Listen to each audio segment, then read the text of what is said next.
Há muito tempo, o ser humano sonhou com uma estrada invisível. Uma estrada feita de fios, ondas e luz. Chamaram-na de Information Highway, a autoestrada da informação. Foi o nascimento de uma nova era, a era das conexões. Mas o que poucos perceberam é que essa estrada nunca foi feita apenas de tecnologia. Ela foi feita de mentes, de vozes, de ideias que atravessam o tempo.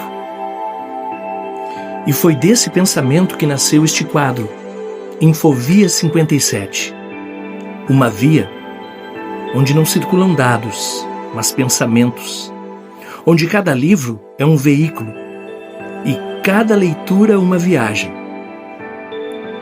Mas por que o número 57? O 5 é o número da liberdade, do movimento, da busca. O 7 é o número do mistério, da introspecção, da sabedoria. E juntos eles formam o 12. E somando 1 mais 2, temos o 3. Símbolo da criação, da comunicação e da expressão. Na Infovia 57, o 5 representa o caminho, o 7 representa o mergulho,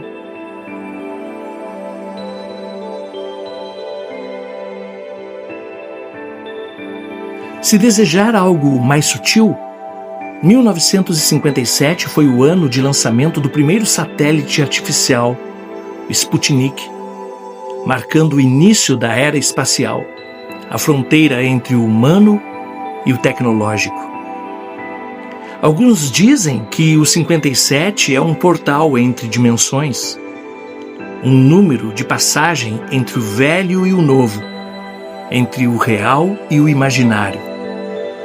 Talvez por isso, ele tenha encontrado o seu lugar aqui, nesta estrada de livros e pensamentos, que nunca para de pulsar.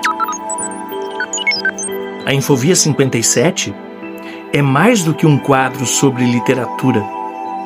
É um corredor de ideias, onde o pensamento filosófico se encontra com o poético, e onde o clássico e o contemporâneo se tornam parte da mesma conversa.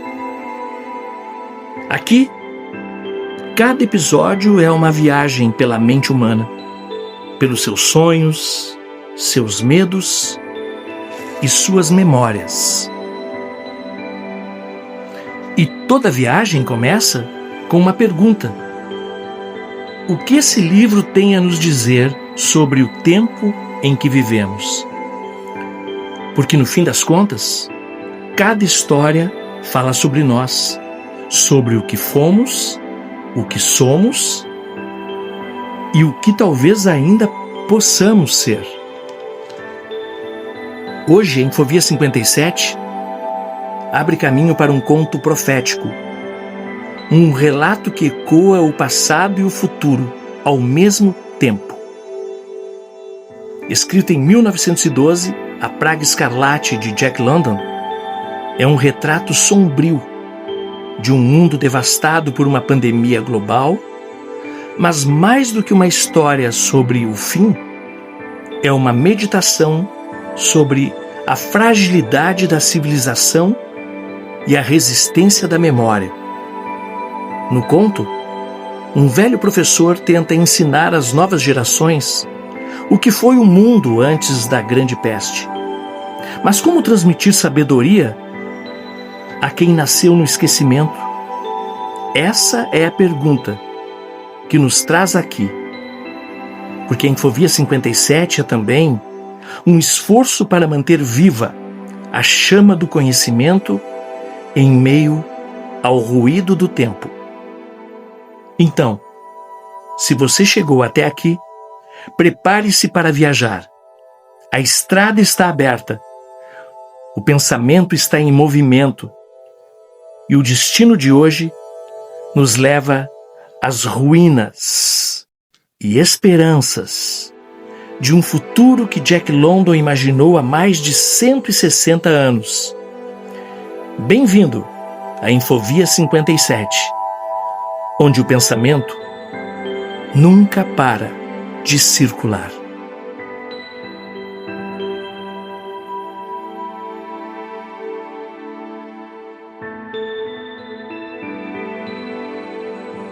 Vamos conhecer Jack London, o autor de A Praga Escarlate.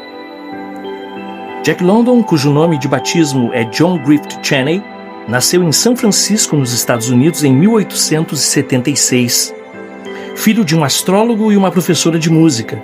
De acordo com seus biógrafos, a mãe de London não queria ter um filho e, por isso, atirou em si própria, o que não a matou, mas a deixou gravemente ferida.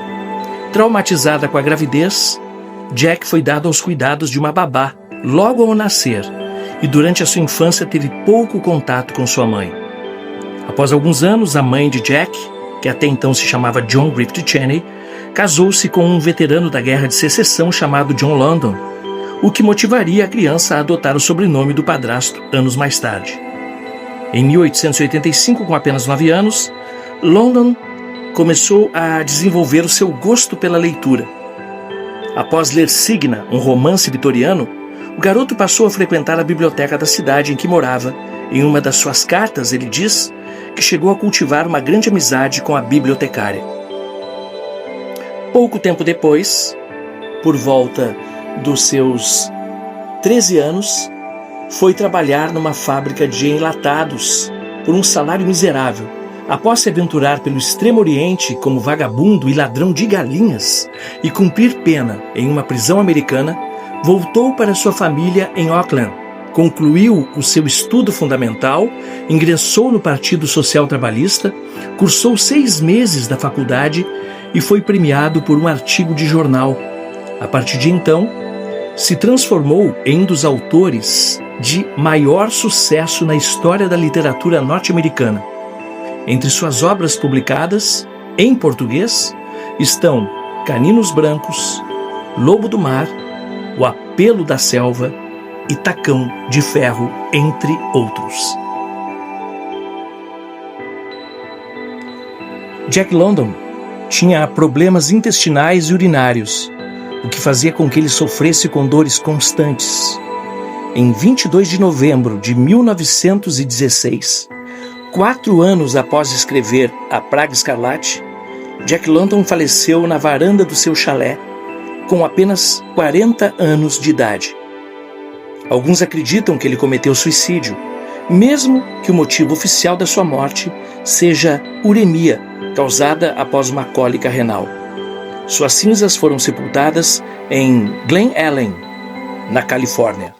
Salve, salve, leitores! Sejam bem-vindos ao Ludi Pereira Minhas Leituras, mais um vídeo aqui no canal e hoje inaugurando o Infovia 57, mais um quadro bem bacana aqui no canal Ludi Pereira Minhas Leituras. Já temos o Reino do King, inclusive tem um episódio no canal falando sobre um dos contos do Stephen King e agora estamos trazendo o quadro Infovia 57.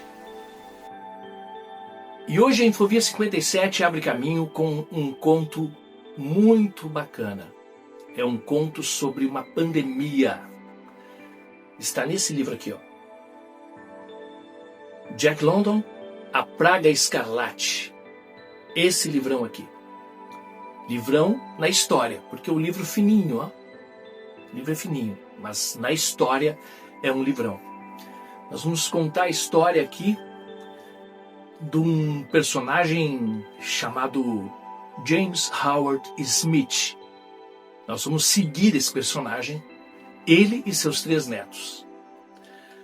Nessa história, Praga Escarlate, nós temos o James, que já é um senhor de 87 anos, e um dos seus netos, o Edwin, caminhando numa estrada de ferro abandonada, tomada pelo mato, lá em São Francisco. Já aconteceu a pandemia, estamos em 2073, a pandemia aconteceu em 2013, e ele vai relatar para o seu neto e para mais 2 netos que eles vão encontrar. Eles estão indo em direção à praia, onde estão 2 netos do nosso personagem, né? Do nosso James. James era um professor universitário.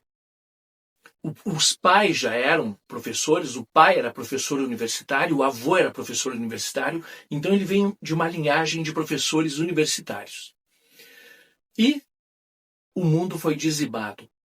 Ele está chegando à praia com o neto Edwin, vão encontrar Hu, que é o outro neto, e o lábio leporino, o hare lip, alguma coisa assim em inglês, o lábio leporino, que é um dos outros netos, né? São 3.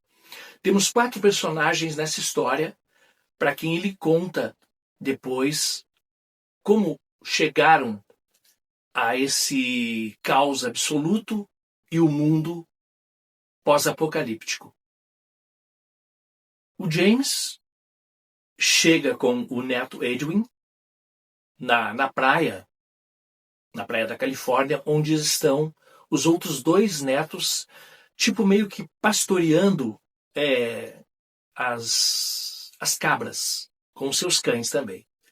Eles vestem roupas primitivas.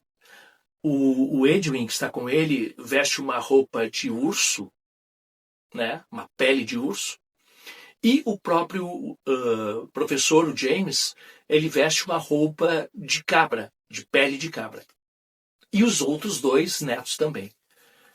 Chegam à praia, encontram os netos, eles vão comer alguma coisa, e ele vai começar a narrar a história da praga, dessa praga terrível que assolou o mundo. E os netos vão se reunir com ele ali, e ele vai contar o que aconteceu com o mundo em 2013.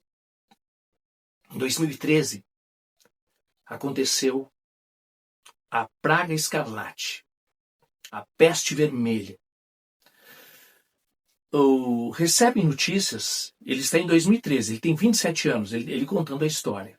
Ele tem 27 anos de idade, ele é professor universitário, recebe a notícia por telégrafo, porque aí depois eu vou falar sobre isso também.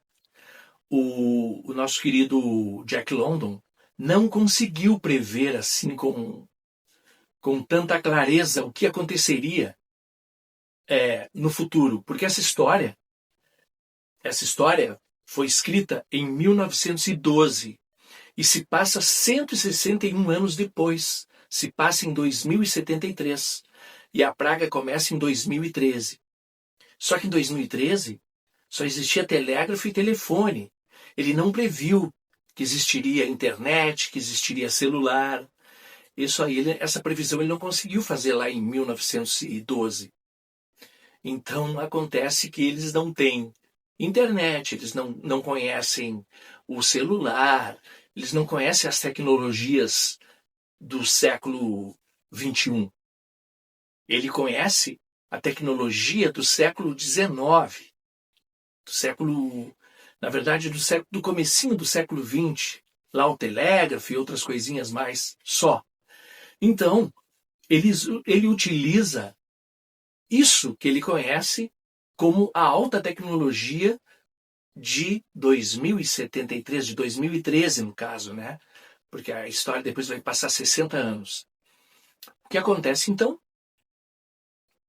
Ele, na história contando para os netos, ele diz que recebem telégrafos e notícias dos jornais que Nova York está com uma peste. Sim, Nova York tem uma peste, alguma coisa que está matando as pessoas rapidamente. Só que eles não se preocupam tanto, estão longe, estão na Califórnia, então eles não se preocupam. Eles estão na região de São Francisco, no estado da Califórnia. E aí acontece a primeira morte em Nova York. Depois essa morte vai chegando e chega a Chicago, depois chega a São Francisco, na Califórnia. É uma morte muito rápida. E ele também lembra que Nova York havia 17 milhões de habitantes. um erro bastante forte, bastante acentuado do próprio autor, do próprio Jack London. Por quê? Porque Nova York hoje não tem 9 milhões de habitantes. Hoje, em 2025, Nova York não chega a 9 milhões de habitantes. Ela tem menos habitantes que São Paulo, que tem quase 12 milhões de habitantes atualmente, e 45 milhões de habitantes na própria região metropolitana de São Paulo. Só para você ter uma ideia. Nova York hoje não tem 9 milhões de habitantes. Em 2013, no conto, ele tem 17. Nova York tem 17 milhões de habitantes. O próprio São Francisco tem menos de 900 mil habitantes. No conto, São Francisco tem 4 milhões de habitantes. Então tem uns erros bem grandes, assim, bem acentuados demográficos, né? Em termos demográficos, tem uns erros bem crassos, assim. Tivemos as primeiras mortes em Nova York. Depois se sabe que Londres já tinha mortes há 2 semanas e estava escondendo das pessoas. Mas Londres já havia começado bem antes com a praga escarlate. E aí, vamos para São Francisco, onde começam a acontecer as primeiras mortes. E a primeira morte que o James tem contato é com uma aluna dele que morre na frente dele. A morte escarlate funciona assim: a pessoa começa a ficar com o rosto vermelho, o corpo começa a ficar avermelhado, e ela não sente aquelas dores, aquelas coisas terríveis, não. Ela cai, ela começa a dizer que não sente os calcanhares, depois não sente o pé, depois não sente o tornozelo e vai subindo. Depois ela diz que não sente os joelhos. E quando chega no coração, ela morre. O que acontece, que também tem um erro aqui do Jack London, ele diz que as pessoas morrem e se decompõem imediatamente, começam a se decompor, o corpo se apodrece em questão de segundos, minutos depois da morte. E a morte leva entre 15 minutos até 1 hora a 3 horas. É o máximo em que a pessoa sobrevive com esse vírus. A menina morre na frente do professor e na frente de todos os alunos. Os alunos percebem que ela morreu dessa doença, saem correndo em disparada, a universidade é evacuada, e aí começa a loucura. Resumindo tudo, o James vai para casa. Depois disso, começam as mortes nas ruas. O irmão liga para ele dizendo que vai pegá-lo porque eles têm que ir para um lugar, num prédio da universidade, um prédio de química que é muito seguro. E eles já têm pessoas indo para lá, vão levar suprimentos, vão levar alimentos para se proteger. No outro dia, o irmão vem e ele percebe que o irmão já está com a doença. Só que o irmão mesmo não tinha percebido. Ele disse: você está com a doença, você não vai dar para ir juntos, né? O irmão fica na casa, ele sai. Aí ele sai para a rua, vê muitas mortes, muitas atrocidades acontecendo. As pessoas enlouquecem porque as pessoas começam a se matar e matar uns aos outros, além da doença que vai matando por conta própria. E aí, depois de muitas peripécias, o James consegue chegar na universidade, no prédio de química, onde era para abrigar não muitas pessoas. Só que as pessoas que foram convidadas para ir para lá levam parentes, levam amigos. Então, no final das contas, temos 400 pessoas no prédio. E no entorno do prédio, em toda a região, muitos bandidos, muitos assassinos, muitas pessoas matando, queimando prédios. E eles vão para lá e se protegem.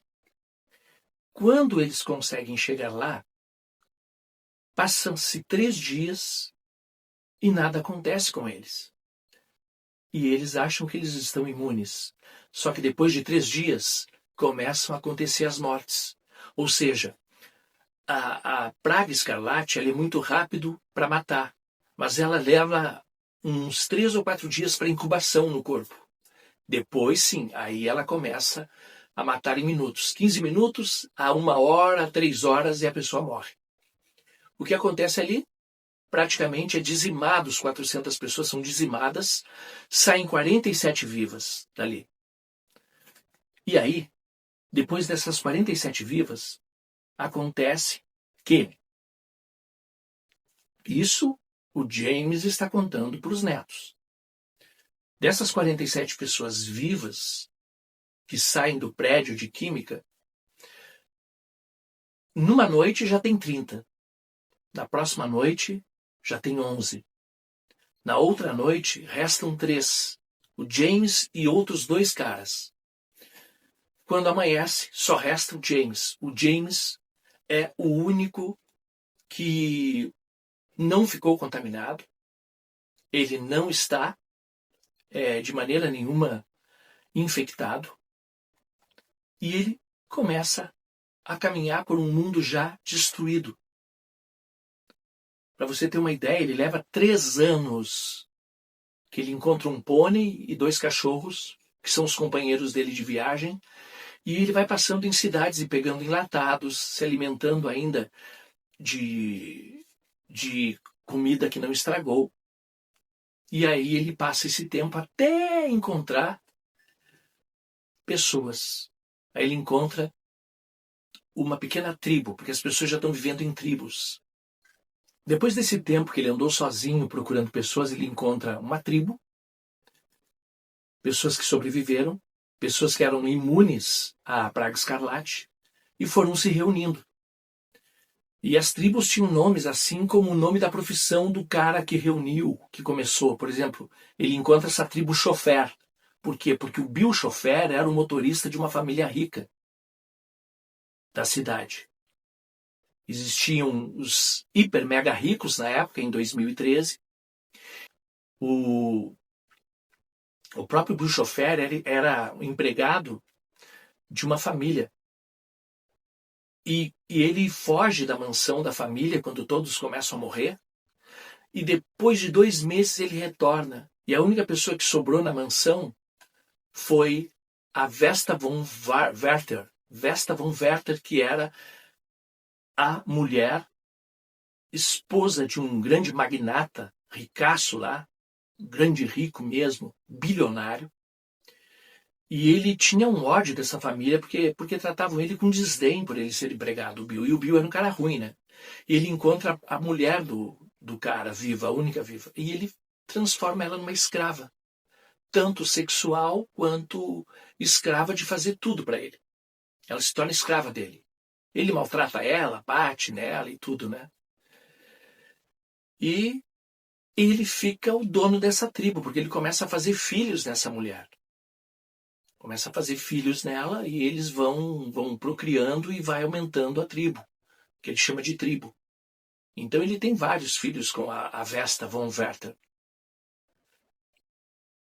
Eu acredito que seja von Werther. Depois eu vou dar uma olhada aqui no livro para corrigir. E o James encontra o Bill pescando. Ele não acredita no começo que tem um ser humano ali, porque ele não encontrava seres humanos há muito tempo, há mais de 3 anos. E ele encontra.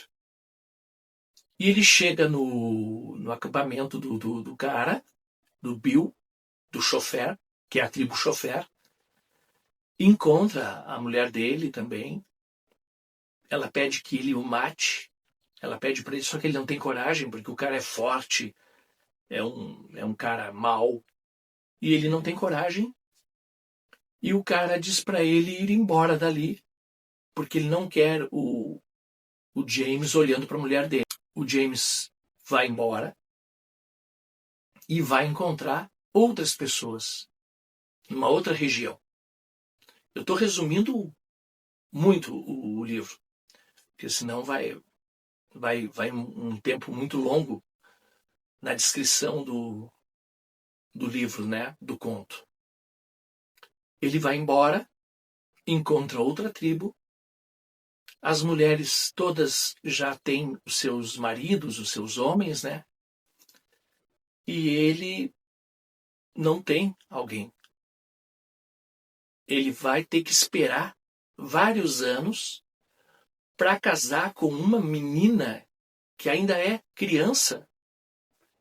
E quando ela tiver 16 anos, ele poderá ficar com ela. Segundo o pai dela, né? E ele espera. E aí ele também vai ter os seus filhos. E aí vão procriando. Depois vai ter os seus netos, que são esses meninos que vão estar com ele nessa conversa.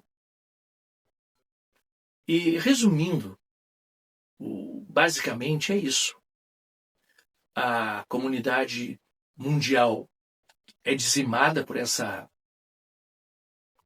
praga escarlate, onde as mortes são rápidas e terríveis.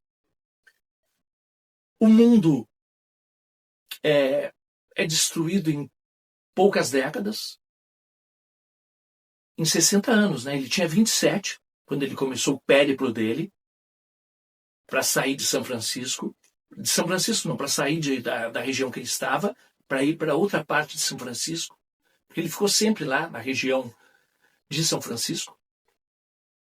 Só que levou 60 anos para o mundo ser totalmente dizimado. Aí é que entra as incongruências do Jack London, né? Porque em 60 anos tudo voltou a um primitivismo atroz. As pessoas já usavam roupas de pele, as pessoas esqueceram a língua, não sabiam mais comunicar com palavras.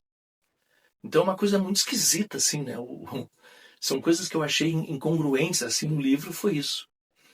Foi como que só em 60 anos tudo se transformou numa barbárie absoluta. Não existia mais armas, não existia mais pólvora, né?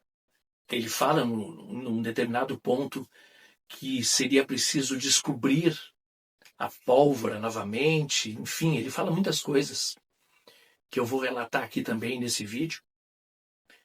Mas, basicamente, essa parte da história é isso.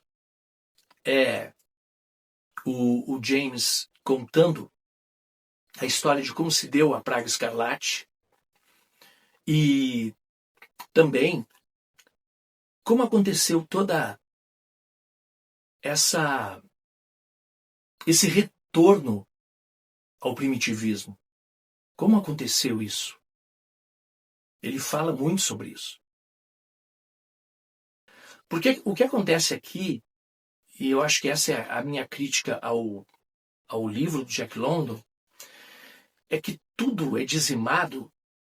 Em 60 anos, tudo volta à barbárie. Isso é só se a gente faz muito suspende a descrença. Porque em 60 anos tudo vira primitivo, eles esquecem até como falar. E aí eu achei forçado essa parte. Porque eles já não falam, eles já, os que chegam depois, né? Depois dos 60 anos, como não tem professores, como não tem ninguém que transmita a língua para eles, aí houve aquilo, né? Peraí, mas e os caras que já estavam vivos ainda, por que não passaram a linguagem para os mais novos? E não. Então é muito estranho. Eles, os netos dele, por exemplo, conhecem poucas palavras, no inglês no caso, né? Conhecem poucas palavras do inglês, sendo que ele era um professor universitário de literatura, o James. E ele não ensinou para os netos. Então fica todas umas coisas assim que não fecham. E fica difícil de entender. A gente tem que suspender a descrença para poder levar o conto adiante. Nesse ponto é a minha crítica ao livro, ao conto. Porque os meninos mesmo não conseguem se comunicar direito e não conseguem entender a maioria das coisas que o vô fala com eles. E o vô fala, né, que o mundo era diferente, que o mundo tinha tecnologia, que o mundo tinha computadores, né? Só que tinha trens, tinha aviões. Só que o próprio Jack London não conseguiu trazer essa tecnologia para o conto, porque ele fala no conto que eles se comunicam por telégrafo. Isso em 2013. Então, em 2013, no conto não havia internet, não havia celular, não havia nada de tecnologia. Eles se comunicavam por telégrafos ou por telefone e sabia as notícias pelos jornais. Não os jornais de televisão, mas jornais comuns, jornais de papel. Então tem algumas coisas aqui que não conseguiu me manter com tanta alegria o conto. Porque aí eu consegui perceber várias incongruências, vários erros que eu digo assim, como assim? Mas como isso aconteceu? Como que a linguagem terminou? Como que eles não têm mais nada? Eles não têm tecnologia, eles não têm uma arma, tudo acabou. Tanto que ele diz que vão ter que inventar pólvora de novo. Tudo acabou em 60 anos. Eles se vestem com roupas de peles de animais, peles de cabras, peles de ursos. Eles caçam com arco e flecha. Como que em 60 anos tudo mudou? Aí é que entra a minha decepção, digamos assim, com o livro. O livro é legal, só que eu fiquei decepcionado com essas coisas. O Jack London talvez tenha tido a vontade de fazer uma futurologia, um exercício de futurologia, mas ele naufragou nessa parte, porque ele não conseguiu imaginar coisas diferentes do que ele já tinha em 1912. Nesse ponto, eu acho que, para mim, em minha opinião, não foi legal a Praga Escarlate. Mas, porém, tem coisas para pensar, né? Pensar, por exemplo, sobre o que sobra quando o luxo acaba, quando o poder acaba, quando a tecnologia acaba. O que sobra quando a riqueza, o poder deixam de significar qualquer coisa. E nesse ponto, Jack London mostra que o verdadeiro patrimônio da humanidade está na história que resiste ao tempo. Nesse ponto, eu acho que ele acertou. Ele nos convida a refletir sobre a fragilidade da sociedade humana, sobre a ilusão do progresso, sobre como, diante do caos, a memória e as palavras podem ser as últimas chamas a iluminar a escuridão. Então, tem coisas que eu consegui captar com esse livro. Em última análise, para mim, A Praga Escarlate é menos sobre o futuro e mais sobre o esquecimento, sobre a facilidade com que a humanidade apaga a própria memória. E talvez por isso o conto ainda soe atual. Talvez por isso o conto ainda soe moderno, contemporâneo. Não pela previsão do que viria, mas pelo alerta sobre o que poderíamos perder. Nesse ponto, o livro é extremamente positivo. As incongruências deixo de lado, suspendi a descrença, mas nesses pontos que eu citei agora, eu acho que vale muito a pena a leitura. E é por isso que este conto abriu as portas dessa Infovia 57. Um espaço para atravessar o tempo e pensar o mundo através das histórias, antigas ou novas, tecnológicas ou primitivas. O final é interessante, porque o Lábio Leporino ele é muito chato. E ele está sempre meio que contra o avô, né? Sempre contra o avô. Então, depois do avô contar toda a história de como ele conheceu as tribos, outras tribos e encontrou pessoas, já no final ali do conto, o próprio Leporino, o Lábio Leporino, que é um dos netos, diz assim, é interessante essa parte.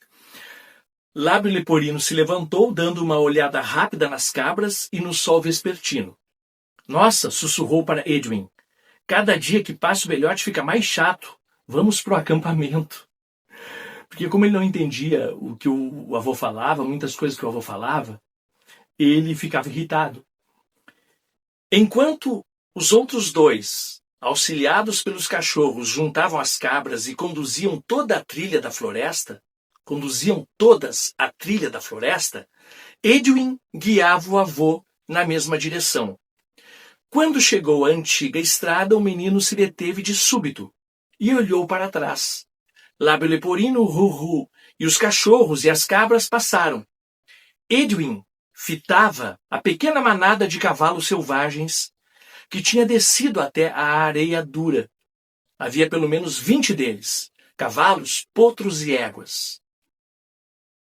Liderados pelo belo garanhão parado na espuma, no limite da arrebentação, com o pescoço arqueado e os olhos ariscos brilhantes a cheirar o ar salgado vindo do oceano.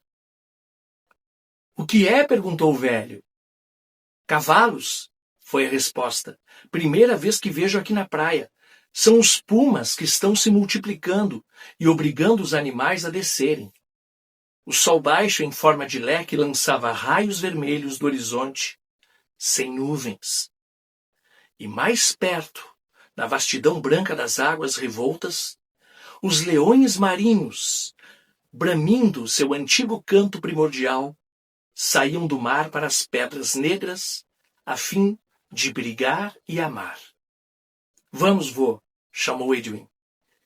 E velho e menino, bárbaros e vestido em trapos de pele de animal, seguiram pela estrada, em direção à floresta, no rastro das cabras.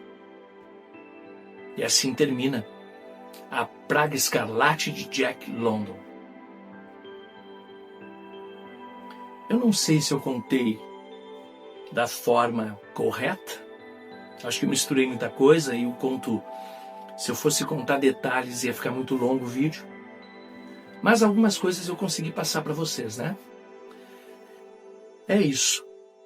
Agradeço por você ter assistido o primeiro vídeo do canal do quadro Infovia 57. Temos um outro quadro aqui chamado O Reino do King. Já tem o primeiro capítulo aqui no canal, falando sobre um dos contos do King, o conto chamado N.